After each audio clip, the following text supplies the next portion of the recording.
একটা মাদ্রাসা ভোট একটা, যেটা রাজদিঘিতে, সেই জায়গায়ও প্রশাসনকে ম্যানেজ করে জিততে হলো।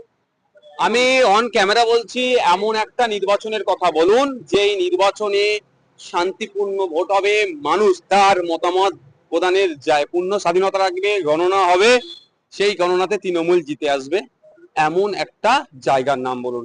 আমি চ্যালেঞ্জ করে বলছি, পারবেন না, আর ওরা করবেও না। কারণ ওরা এত কিছু প্রকল্প দেওয়ার নাম করলেও ওরা মানুষের সাথে এমন অন্যায় কাজ করে রেখেছে, মানুষ তৃণমূলকে আর চাইছে না। প্রশাসন আর গুন্ডামস্তান দিয়ে তৃণমূল টিকে আছে। আমাদের জ্ঞান হয়েছে, তবে আমি দায়িত্ব নিয়ে বলছি একটা কথা, আমরা স্যাটিসফাইড এই জন্যই বলছি যে তৃণমূল যেভাবে দিল্লি যাওয়ার রাস্তা দেখিয়েছিল, জনগণও কিন্তু তৃণমূলকে দিল্লি যাওয়ার রাস্তা দেখিয়ে দিয়েছিল। হ্যাঁ, গণনা কেন্দ্রে চুরি হয়েছে, ভোট ওরা মাইনাসে ছিল, আমাদের প্লাসে ছিল, এই জায়গায় ওরা এসে বোমগুলি পিস্তল নিয়ে পুলিশকে সাথে নিয়ে পুলিশকে ম্যানেজ করে আমাদের উপরে চড়া হয়েছে। তা আমাদেরকে আগামী দিনে পলিসি তৈরি করতে হবে, গণতান্ত্রিক প্রক্রিয়াতে এই বোমগুলি পিস্তলের জবাব কেমন ভাবে দিতে হবে। একটা জায়গায় কনফার্ম, যে তৃণমূলের যেটা হার্ডকোর ভোট, মুসলিম ভোট, যেটা নিয়ে সবসময় বুক বাজাতো, সেটা মাইনাস হচ্ছে। এই যে একটা মাদ্রাসা ভোটে যেভাবে হলো, প্রশাসনকে নিয়ে জিতলো, এবং বেশ তৃণমূলের বেশ তাবড় প্রধান, উপপ্রধান, প্রধানের ভাসুর জড়িত রয়েছে, হ্যাঁ, তাদের বিরুদ্ধে আইনত কি ব্যবস্থা নেবে? গতকালকে আমাদের প্রেস স্টেটমেন্ট আপনারা দেখেছেন, আমরা লিখিত অভিযোগ করেছি, লিখিত অভিযোগের ভিত্তিতে কি রেসপন্স হচ্ছে দেখছি, নাহলে আইনের দরজা খোলা আছে, আইনি লড়াই করবো। আইনের লড়াই আপনি ভাঙন নিয়েও পঞ্চায়েতে যে মানে যেগুলো অনিয়ম হয়েছে সে নিয়েও আপনি আইনের করেছি, লড়াই করতে এখনো পর্যন্ত কোনো করছি। রেজাল্ট আমার আসেনি। আমি তো জাজের সিটে বসে নেই, আমি তো জাজের সিটে বসে নেই। আমি আমার হচ্ছে আইনের প্রতি ভরসা রেখে লড়াই লড়ে যেতে হবে, আমি লড়াই যাচ্ছি। এবার জাজের সিটে যিনারা বসে আছেন, তারা কখন আমার মামলা আলোচনা করবেন না করবেন সেটা আমি তো জোর করতে পারি না, বা আমি অ্যাডভোকেট নয়। 26-এ যে বিধানসভা ভোট রয়েছে, সেই বিধানসভাকে সামনে রেখে যেমন মুসলিমদেরকে বলছেন দিল্লিতে গিয়ে আন্দোলন করুন, তাহলে কি প্রশাসনকে খাটিয়ে, প্রভাব খাটিয়ে 26-এ নির্বাচনে জেতার প্ল্যান করছে বলে মনে হয় রাজ্যের মুখ্যমন্ত্রী মাননীয় মমতা বন্দ্যোপাধ্যায়? লাস্ট বেশ কয়েকটা একাধিক নির্বাচনে তৃণমূল কংগ্রেস গুন্ডামস্তান আর পুলিশের যোগসাযোগে তারা ক্ষমতায় আছে। আমাদের এখন পলিসি তৈরি হচ্ছে গণতান্ত্রিক প্রক্রিয়াতে এই যে নেক্সাসকে কিভাবে ভাঙা যায়। আপনি বলছেন যে সংখ্যালঘু মানুষ মুখ ফিরিয়ে নিচ্ছে, ব্যবস্থা কারা করে দিচ্ছে খোঁজ নিন তো। আর এরা আবার নাকি বলছে তৃণমূলের বিরুদ্ধে লড়াই করবে, এই যে পাবলিক গরম করার জন্য বলছে। সামনে বিজেপির শুনছি প্রেসিডেন্ট নির্বাচন আছে, ওই পদের দৌড়ে যারা যারা আছে তাদের মধ্যে একজন শুনেছিলাম যে অগ্নিমিত্রা পল ম্যাডামও আছেন, হয়তো সেই পদটা যাতে কনফার্ম করা যায় সেই জন্য এই ধরনের কথাবার্তা বলছে। গতকাল আমরা দেখলাম যে অর্থাৎ সোমবার ভারত এবং পাকিস্তানের যুদ্ধ বন্ধ হবে, এরই প্রতিবাদে নাগরিক সমাজের একটি মিছিল ছিল। সেই শান্তিপূর্ণ মিছিলে বিঘ্নিত ঘটায় বিজেপির কিছু লোকজন এবং তারা হচ্ছে মুখে কালি ছুড়ে দেয় এবং বলছেন যে এটা হচ্ছে দেশদ্রোহী। তারে সাধারণ মানুষ যারা মরছে তাদের জন্য যদি মিছিল করে তারা কি দেশদ্রোহী বলছে? দেখুন, আমি কি ঘটনা ঘটেছে ব্যাখ্যায় আমার দরকার নেই। আমি একটা আমার মেসেজ স্পষ্ট আমি দিতে চাই। স্পষ্ট মেসেজ হচ্ছে, পাকিস্তান বারবার এসে আমাদের নিরীহ নাগরিক আমাদের দেশে অশান্তি করার চেষ্টা করছে, পাকিস্তানে জঙ্গি চাষ হচ্ছে, সেই জঙ্গিদের বিরুদ্ধে আমাদের লড়াই চলবে। যতক্ষণ না জঙ্গি চাষ বন্ধ হচ্ছে আমার দেশকে লড়াই চালিয়ে যেতে হবে। কিন্তু দুর্ভাগ্য, আমার 56 ইঞ্চি ট্যাম্পের কথা শুনে 26 ইঞ্চিতে পরিণত হয়েছে, এটা আমাদের দুর্ভাগ্য।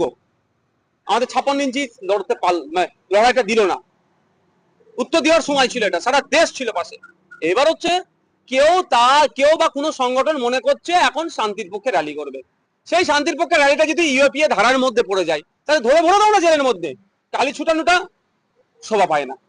আপনি শান্তির পক্ষে র্যালি করেছেন, আপনার র্যালিটা যদি অবৈধ হয় তাহলে আপনার বিরুদ্ধে ইউএপিএ লাগাক।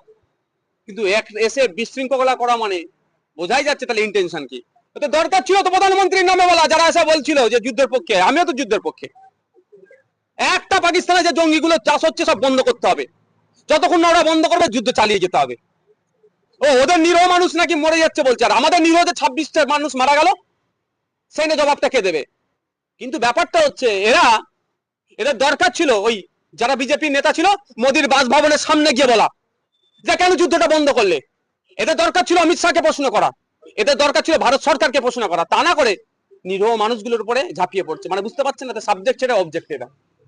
শুভেন্দু অধিকারী বলছেন যে এটা ভারতের মিছিল না, তাহলে কি বামপন্থীরা ভারত বিরোধী?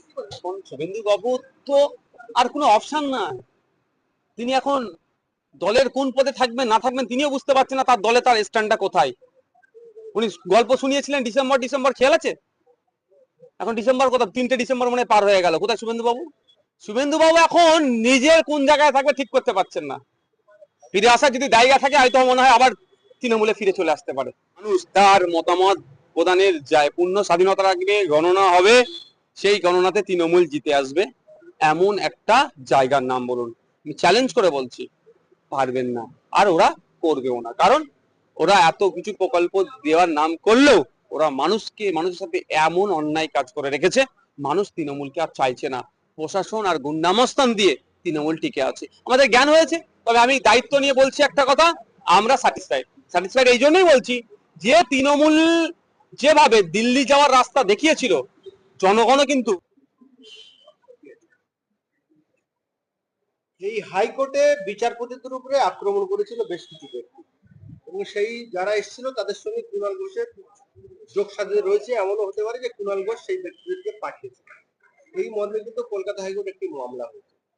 সেই মামলার গতিবিধি এবং সেই মামলা আজকে কি হচ্ছে। একটা কথা বলে রাখি, এটা হতে পারে না, এটা কুণাল ঘোষ সরাসরি এর সাথে জড়িত এবং হাইকোর্টে অভিযান ডাক দেওয়ার সময় সেই সময় হয়তো কোনো কারণে সফল হতে পারেনি, কিন্তু সেটা পরবর্তীকালে সফল হয়েছে।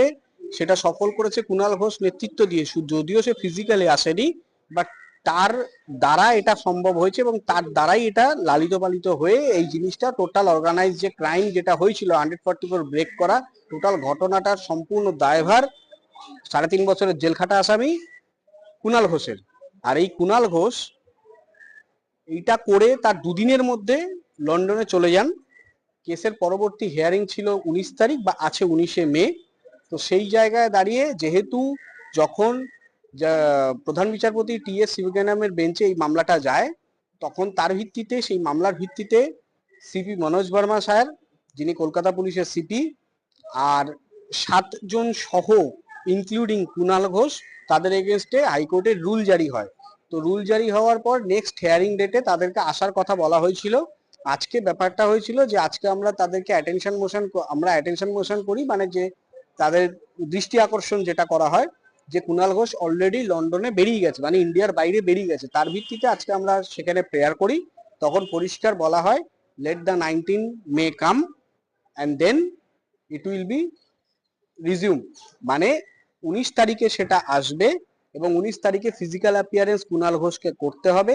যদি কুণাল ঘোষ না করে, রুল জারি করা আছে এবং পরবর্তী পদক্ষেপ প্রধান বিচারপতি যিনি আছেন জাস্টিস টি.এস. শিবজ্ঞানম স্যার, উনি যেটা নেবেন, যা ইন্টারিম অর্ডার দেবেন, তার ভিত্তিতে কোর্ট এবং টোটাল প্রসিডিং তার ভিত্তিতে এগোবে।